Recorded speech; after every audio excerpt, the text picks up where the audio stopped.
on this video. That's funny. It's just going to be like an audio video because I am driving home and it's nighttime. And it's better to have my screen on black anyway when I'm driving at night so I don't attract attention. I do have my phone on a, what's it called? A phone mount. I have my phone on a phone mount, so no worries there. But I was driving along and this thought keeps going over and over in my head, and so I wanted to express it and maybe get some feedback and some different points of view, because it's fascinating to me. So, you know, I'm definitely interested in people, in a way that I like to study human behavior and patterns, and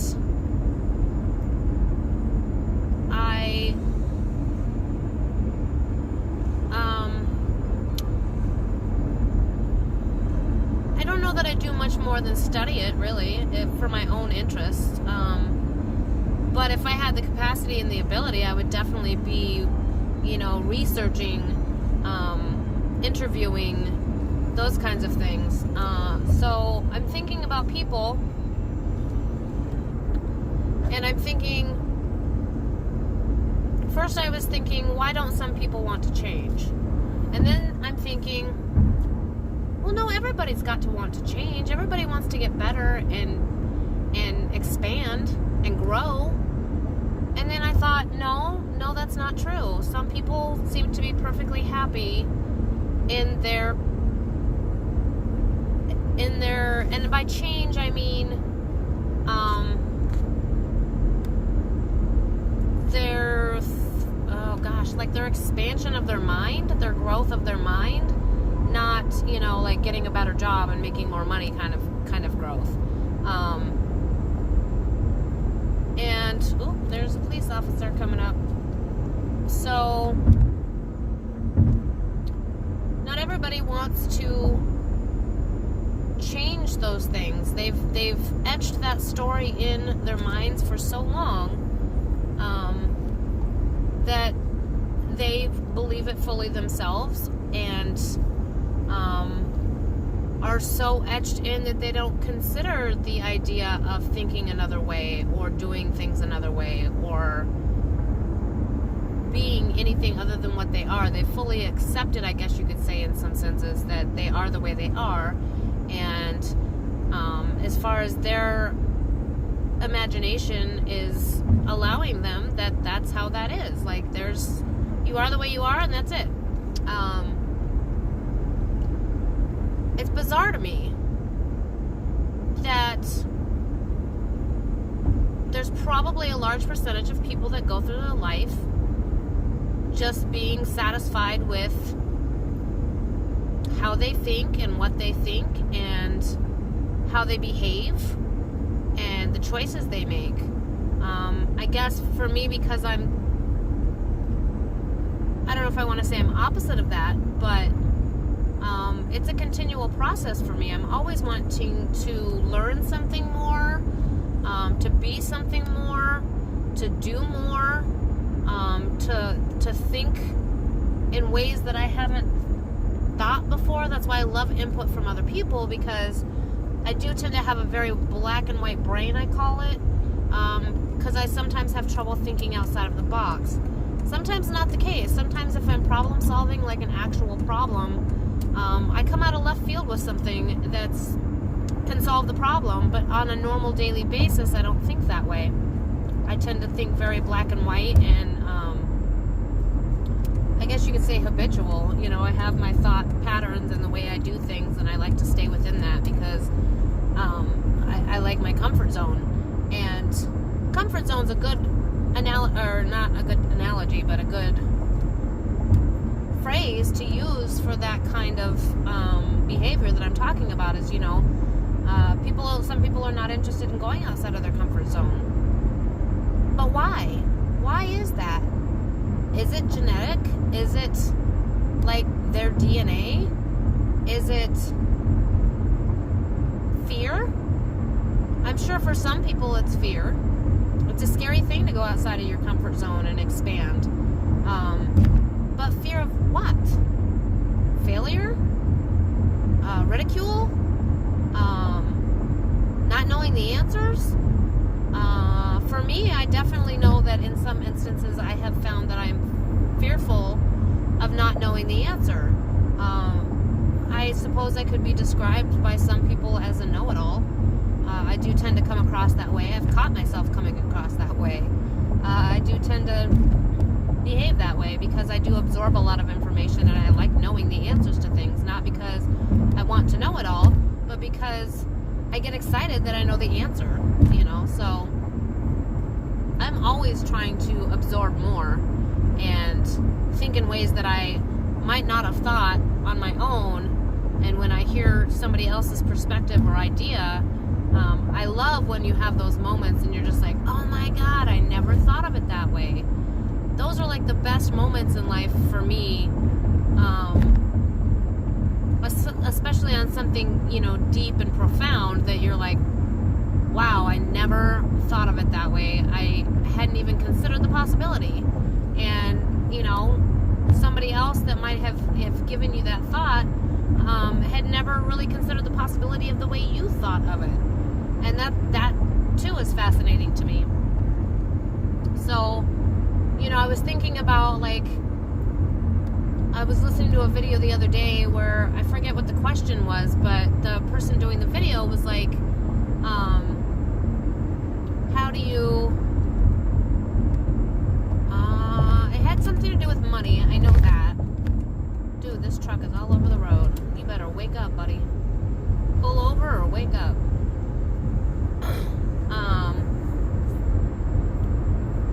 Let's see, how do you, or why are you not rich yet, or something like that. And basically, the punchline was you make the choice, you choose it, you decide it.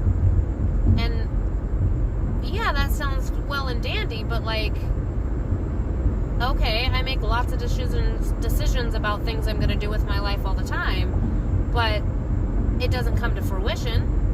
So they must be talking about a different kind of decision. So what is that? What does that look like? What does that mean? Where is that switch that you can hit that switch to make a decision on something and that switch stays on? It's like, I feel like if we're using the analogy of a switch, when I make a decision on something, I say, yes, I'm making this decision, but at the same time, I've got the light switch in the middle, where it could still go either way. And actually saying that out loud makes a lot of sense to me, because I do tend to ride the fence, stay in the middle. I'm actually driving in the middle lane right now, if that's an interesting little piece of information. But I do tend to stay in the neutral zone as much as possible. So maybe that's just me then. Maybe that's my issue in answering my own question on that. Maybe for some people, they're able to make that decision and it just naturally flips that switch and then switches on. So for somebody like me though, how do I make that switch stay on? What do I consider when I'm making a decision that I want to be a permanent decision? These are all things that I think about. And I was also thinking about, how do you can't obviously make anybody change. That's each of our own journeys to do for ourselves. Well, how do you encourage somebody to change? Well, you can encourage them in a lot of ways, but if they're not interested and that's not their goal, then it's not going to make any difference. So how do you get somebody interested in changing? You can't. And that to me is frustrating. Yet saying that out loud, it's like, what, you expect that you can just go around changing people because you want them to, or that people should change because you think they should? And obviously that's not correct either. So you know, now my brain goes off on that path. But it's a fascinating circle that my brain goes through a lot about people and changing and wanting to change and encouraging people to change that you see or you come across that you know need to make changes, but they don't seem interested in making changes whatsoever or expanding or growing, and there's nothing you can do about it. There's nothing you can do about it. And I spin my wheels and I spin my wheels, and I know there's nothing I can do about it, and I still spin my wheels looking for that little tiny spark of something that I could plant a seed, or I could say the right thing that like makes that person go, oh, wow, I never thought about it that way, you know. And I guess there's no harm in that. Maybe spinning my wheels there is, but as far as just going around planting seeds, I guess that could be a good thing. I could be like a Johnny Appleseed, planting seeds of ideas and thoughts for people to want to change and grow. And the only way to show them that that's a good thing is to be an example, because I can't say if you expand your mind and think of things in a more broader view that, you know, the skies are going to open up and, you know, money's going to fall in your lap and you'll be happy. Like, saying those words means absolutely nothing. It means a lot more coming from somebody who may be living a living example of how that worked for them. And, you know, a lot of times people want step by step. I myself would prefer a step by step. But that's usually a course you have to pay money for, which is how it's working for those people. I would love to make a course that I could charge money for. But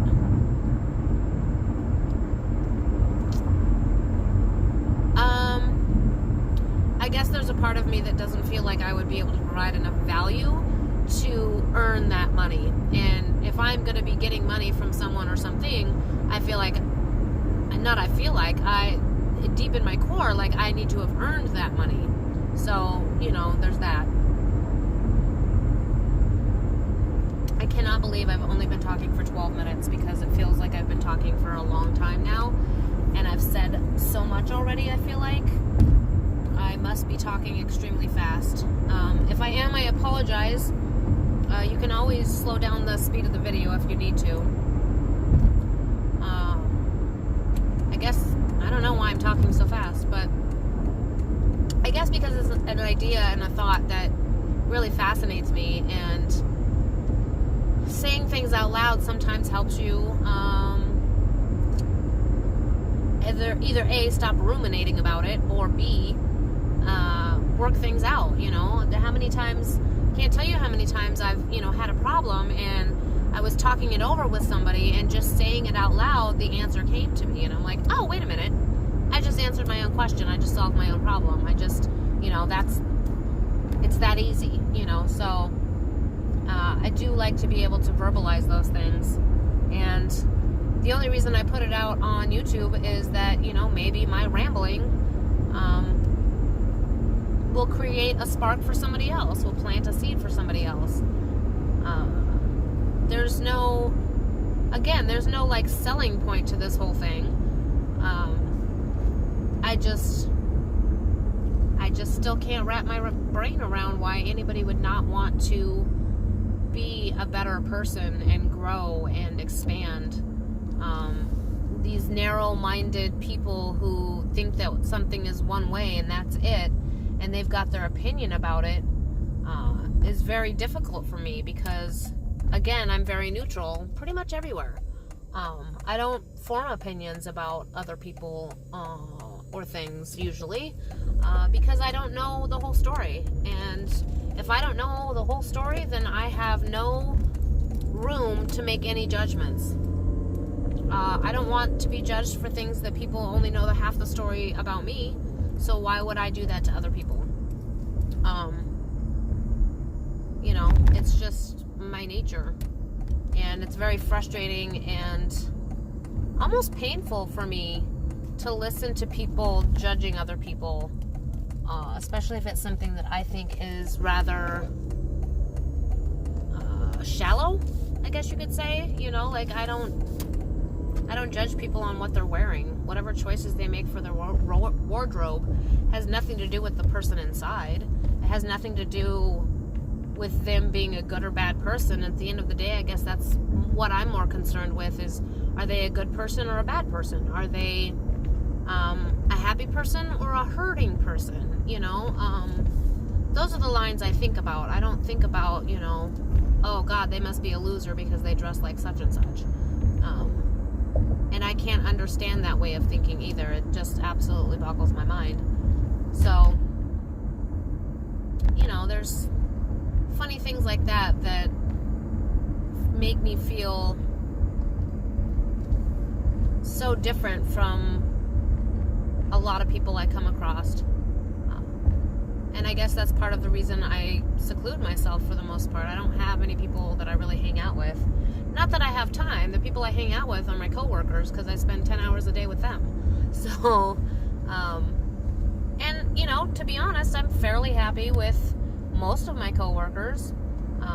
We make it work, but that's not to say that I'm going to go hang out with them outside of work and be besties with them.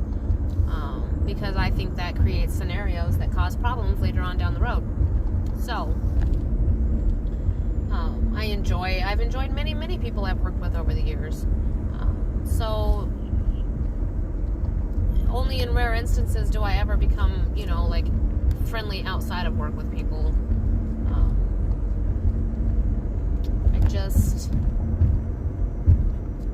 I don't know that I have the energy, I guess you could say.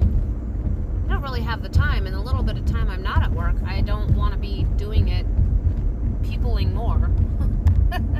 I'd rather be alone with all these crazy circling thoughts that I go through about why people don't want to change. That has no definitive answer to it. I mean, there are answers, I'm sure. If I watched enough videos on YouTube about why people don't want to change, I'm sure I would come to some conclusion at some point. But again, people are also different, that there's 100,000 reasons why people might not want to change or might not choose to change. Varying from everything to that it just never occurred to them, or all the way to the other extreme of, you know, they know what's out there and they think that they're perfectly fine the way they are, which maybe they are. I don't know. I don't have the judge's gavel on that. So, yeah. I guess, as a recap, if I were to just recap what I think I just said in the last 17 minutes, is more people should think like me. And if they don't, why not? Because they'd be better off if they think like me. Anybody else get that gist? Just curious. Sorry for the pauses. I'm taking drinks of my coffee.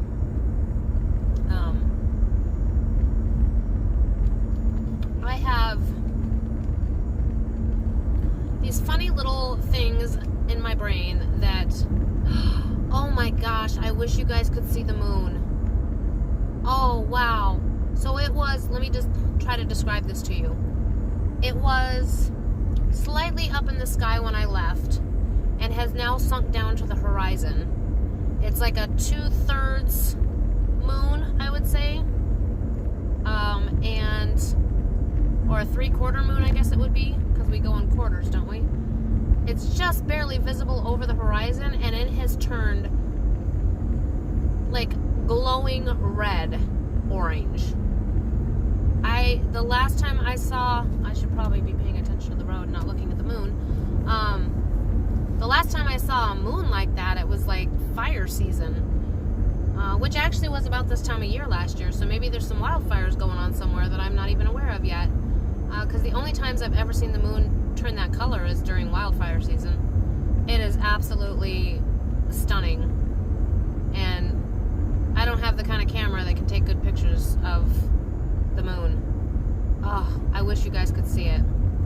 For reference, though, if you're out looking at the moon tonight is, well, it's actually 2:25 Minnesota time, a.m. on Friday, July 12th. So if anybody's looking at the moon on this day, it's absolutely incredible.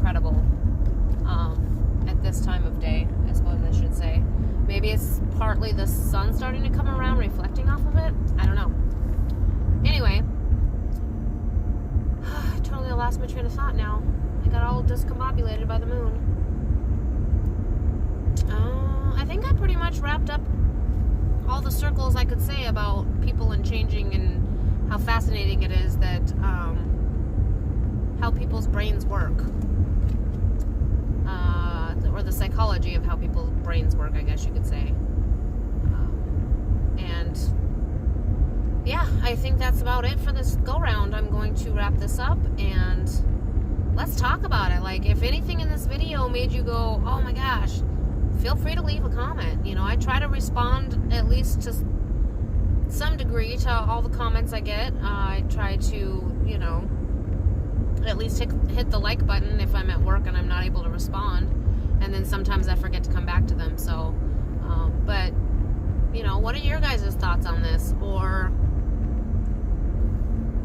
if it's too much to type, you could always do a response video. I'm not exactly sure how those work, which actually brings me to a question. If you know how to do a response video to somebody, could you let me know? Because there's been times where I wanted to say something to somebody I was watching a video about, or that was doing a video, but it was too long to type, and I would have been, you know, more than happy to do a video response. Sometimes it's just easier to say things than to try to type it all out. So, yeah, that's... If you know the answer to that, let me know. Feel free to hit that subscribe button. I probably am not going to be uploading very often still for quite a while.